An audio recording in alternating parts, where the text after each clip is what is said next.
নমস্কার বন্ধুরা, আজকে আমি মসুর ডাল দিয়ে একটা বড়া বানিয়ে নেব। দেখুন, প্রথমে আমি মসুর ডালকে 1 ঘন্টা ভিজিয়ে রেখেছিলাম। এখন এখানে অল্প জল দিয়েছি, নুন দিয়ে প্রথমে এটাকে ফুটিয়ে এটার উপরে যে সাদা ফেনাটা থাকে এটাকে আমি বের করে নেব। এখন এটা ফেনাটা বেরিয়ে গেছে, এখন এটাকে আমি তুলে নেব। এখন আমি ডালটার মধ্যে ধনে পাতা, পেঁয়াজ কুচি, কাঁচা লঙ্কা কুচি, রসুন কুচি আর হলুদ দিব।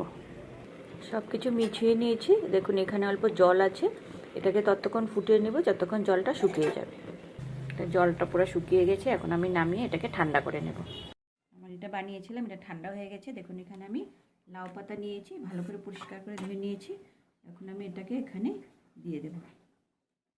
এখন আমি এটাকে সুন্দর করে ফোল্ড করে নেব।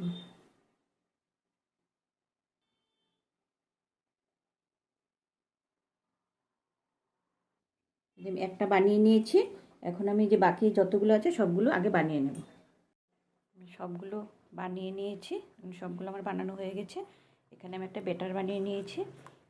বেসন, নুন, সামান্য হলুদ, কাশ্মীরি লঙ্কার গুঁড়ো। দেখুন, ব্যাটারটা আমি বেশি ভারীও করিনি, বেশি পাতলাও করিনি, বানিয়ে নিয়েছি। এখানে কড়াই চাপিয়ে দিয়েছি, এখন কড়াইয়ের মধ্যে তেল দিয়েছি। কড়াইতে তেল দিয়ে দিয়েছি, তেলটা এখন আমি হালকা গরম করে নেব। তেলটা হালকা গরম হয়ে গেছে। এখন দেখুন, এটা এইভাবে ব্যাটারের মধ্যে ঢুকিয়ে এভাবে করে তেলে দিয়ে দেব। হাতটা হালকায় রাখবেন। এভাবে করে আমি বাকি আরও কয়েকটা দিয়ে দেবো। 4টা দিয়ে দিয়েছি। এখন হালকা আছে, এটা আস্তে আস্তে হবে। দেখুন, নিচের জায়গাটা হওয়ার পর আমি এটাকে উল্টে দিয়েছি। এখন পিছনের জায়গাটা হবে। আঁচটা দেখুন আমি একদম কমিয়ে রেখেছি। আস্তে আস্তে হলে ভিতরটা একদম মচমচে হবে, খেতে ভীষণ ভালো লাগবে।